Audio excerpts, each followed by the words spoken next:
Hello guys, welcome back to my channel Shri agri classes and myself Abhishek Maurya. आज जैसा कि आप लोगों को ये जो हमारी ये जो वीडियो है आप लोगों को यहाँ पर मैं हेरिटेज के बारे में यहाँ पर बताने जा रहा हूँ। कहने का मतलब जो आप लोगों की जो सब्जेक्ट हेरिटेज चल रही थी तो उसी का यहाँ पर नेक्स्ट पार्ट यहाँ पर लेकर आए हूँ सभी लोगों के सामने। और यहाँ पर भी आप लोगों को बहुत ही अच्छे से सीखना है। मैं आशा करता हूँ कि जो पिछली वीडियो है आप लोग जरूर देखे होंगे, है ना। और अगर नहीं देखे हैं तो जाकर देखिएगा जाकर, क्योंकि उसमें पहला चैप्टर आप लोगों का समाप्त कर दिया गया है। और यहाँ से आज आप लोगों का जो दूसरा चैप्टर है वो स्टार्ट किया जाएगा और आप लोगों को लगातार वीडियोस दी जाएंगी, इसकी भी दी जाएंगी, क्योंकि यहाँ पर ये जो हमारा ये जो सिलेबस है हमारा, ये जो हेरिटेज का एग्रीकल्चरल हेरिटेज का कृषि विरासत है जो, तो इसमें मुश्किल से आप लोगों की 10 वीडियोस पढ़ेंगी, आप लोगों का ये सिलेबस कंप्लीट हो जाएगा। ज्यादा इसमें आप लोगों को वीडियो नहीं देनी है। समझ रहे हैं ना? समझ रहे हैं? तो चलिए यहाँ पर आज हम लोगों का जो हमारा चैप्टर है कौन सा है, आइए देखते हैं। जो दूसरा चैप्टर है हमारा कौन सा है, प्राचीन कृषि। आपका दूसरा चैप्टर है प्राचीन कृषि अभ्यास। प्राचीन कृषि अभ्यास आप लोगों का दूसरा चैप्टर है और इंग्लिश में हम लोग इसको कहेंगे एंशिएंट, क्या कहेंगे, एंशिएंट एग्रीकल्चरल प्रैक्टिसेस। चलिए, तो जैसा कि यहाँ पर आप लोगों का जो चैप्टर पढ़ चुका है, इसमें हम लोग देखेंगे, क्या देखेंगे, सबसे पहली जो हमारा जो इसमें मेन चीज है, कौन कौन सी चीजें देखिएगा आप लोगों को, देख लीजिएगा कौन सी चीज मेन देखनी है। कौटिल्य का अर्थशास्त्र, कृषि, पशुधन, व्यापार की वस्तु आदि। तो आप लोगों को यहाँ पर ऐसी कुछ चीजें इस चैप्टर में देखनी है, कौटिल्य का अर्थशास्त्र, कृषि, पशुधन, व्यापार की वस्तु आदि, है ना। तो ये जो चीजें हैं इनको हम लोग इसके अंदर देखेंगे अभी और बिल्कुल अच्छे से सीखेंगे। तो जैसा कि चलिए यहाँ पर पहली जो आप लोगों की हेडिंग है, हम लोग चलते हैं गांव की विशेषताएं। सबसे पहली आप लोगों की हेडिंग क्या है, गांव की विशेषताएं। देखिएगा गांव की विशेषताएं क्या है। तो अभी ऊपर नाम लिखा हुआ है कौटिल्य का। कौटिल्य जो हमारे थे एक बहुत बड़े विद्वान थे, बहुत महान विद्वान थे, जिन्होंने क्या किया था, जिन्होंने एक अपना ग्रंथ लिखा था अर्थशास्त्र एक ग्रंथ लिखा था, जिसमें उन्होंने जो संसाधनों के प्रबंधन के साथ काम किया था, है ना। जो ग्रंथ जो क्या करता था, जो संसाधनों के प्रबंधन के लिए काम करता था, उसके लिए या उसके साथ में काम करता था। समझ रहे हैं? कौटिल्य का नाम एकदम ध्यान से रखिएगा, कल ये क्वेश्चन पुटअप भी हुआ था सभी लोगों के सामने। और कौटिल्य के समय जो कृषि है ना, कौटिल्य के टाइम की जो कृषि थी, तो उसमें उसके दौरान क्या हुआ, जो पशु प्रजनन है और व्यापार है ना, तो उसको विज्ञान में क्या किया गया था, सामूहिकृत किया गया था, है ना। विज्ञान में सामूहिकृत किया गया था, जिसको क्या कहा गया था, जिसको कहा गया था वर्टा। जिसको क्या कहा गया था, वर्टा कहा गया था।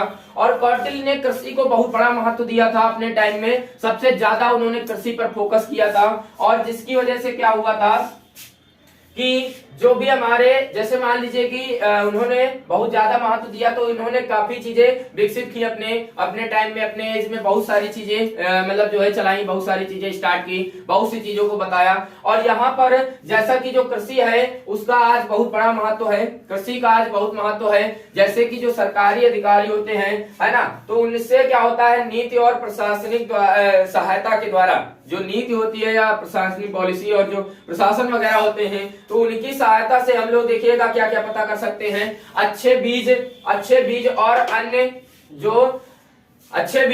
और अन्य इनपुट की आपूर्ति कर सकते हैं हम लोग, अच्छे बीजों को, है ना, अन्य इनपुट की आपूर्ति कर सकते हैं। और इसके बाद दूसरा पॉइंट आप लोगों का है कि सिंचाई जल की व्यवस्था भी ठीक ठाक होती है, बिल्कुल सिंचाई जल की व्यवस्था अच्छी होती है। और इसके बाद एक देख लीजिएगा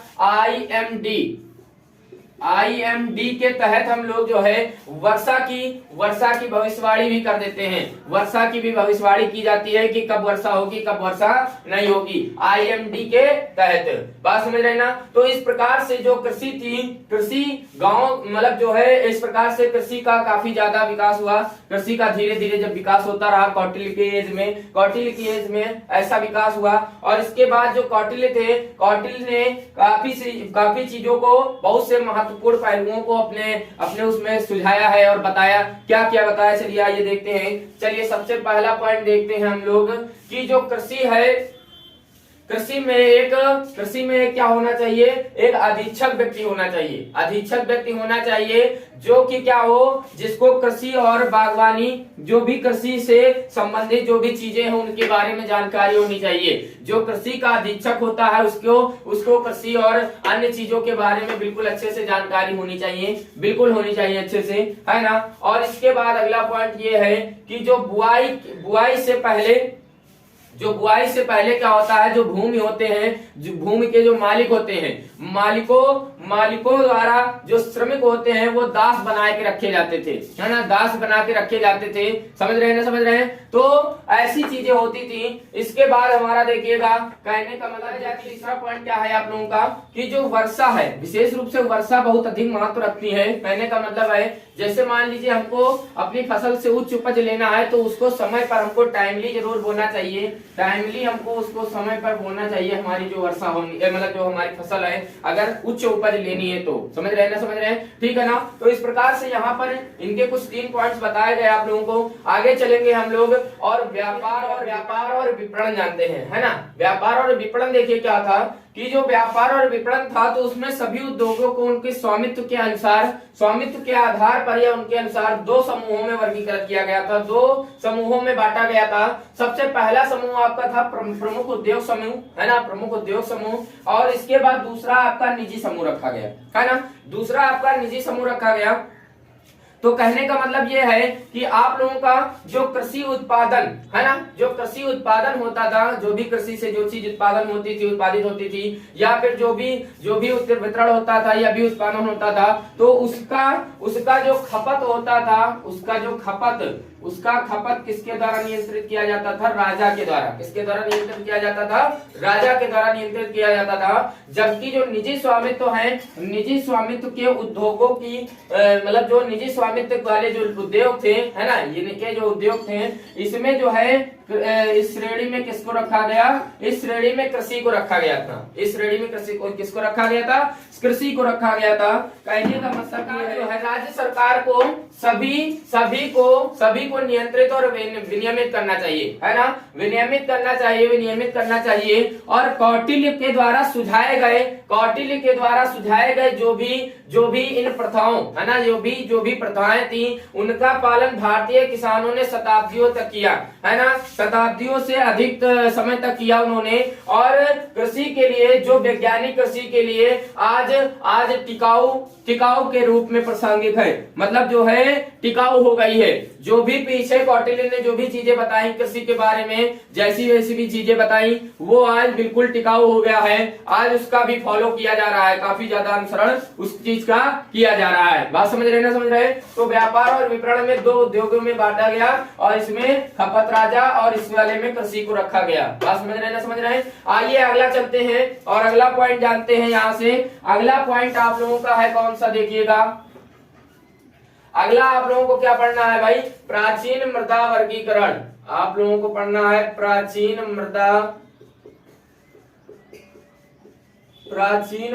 वर्गीकरण और मृदा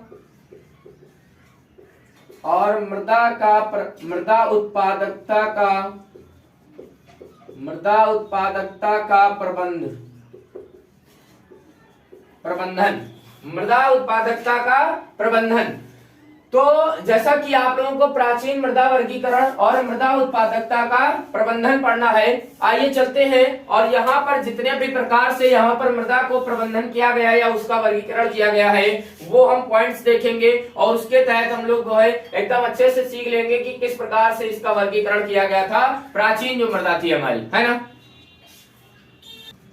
तो जैसा कि आपके पीछे कुछ पॉइंट्स लिखे हुए हैं और थोड़ा सा समझ लेते हैं कि जो सामान्य मृदा होती है वो सभी पेड़ों, है ना, सभी पेड़ों के लिए उपयुक्त होती है, बिल्कुल उसमें कोई दिक्कत नहीं होती है। और जो ऋग्वेद थे, ऋग्वेद ने क्या किया, ऋग्वेद था, है ना, 4 वेद थे, सामवेद, ऋग्वेद, अथर्ववेद, यजुर्वेद। तो उसमें ऋग्वेद ने क्या किया, उत्पादक और गैर उत्पादक मिट्टी की पहचान की। उत्पादक कौन सी उत्पादक है, उत्पादक अच्छी दे सकती है, कौन सी नहीं दे सकती है, इसकी पहचान की। और मृदा की जो उर्वरता, सिंचाई और भौतिक इस विशेषताओं पर आधारित वहां पर जो वर्गीकरण था वो कितने थे, वो 12 वर्गीकरण थे। कितने वर्गीकरण थे आपके, 12 वर्गीकरण थे, जैसा कि आपके पीछे लिखे हुए हैं। जैसा कि आपका पहला है उर्वरा, उपजाऊ, है ना, उर्वरा, और दूसरा उसारा, बंजर, तीसरा था मारू, रेगिस्तान कहते हैं, अपराटता जिसको परती कहते हैं, साध वाला जिसको घास कहते हैं, पंक्ति कला, मैला गंदा जिसमें, है ना, जल प्रवाह जिसमें पानी, और कच्चा पानी से जुड़ी भूमि आपकी होती है, ये 8 नंबर। और इसके बाद सरकरा जिसमें कंकड़ से भरी होती है, और सरकरावरी तो रेतीले होते हैं, इसमें रेतीले। और नादिमत्तुका तो नदी का भूमि जल इसमें होता है, देवमातुका तो इसमें वर्षा युक्त होती है ना। तो इस प्रकार से जो आपका प्राचीन मृदा वर्गीकरण था, इस प्रकार से इतने प्रकार से इसका वर्गीकरण किया गया। और बिल्कुल आप लोगों को यहाँ तक के बिल्कुल इजीली समझ में आ गया होगा, यहाँ तक के आप लोगों को कोई दिक्कत नहीं होगी, है ना।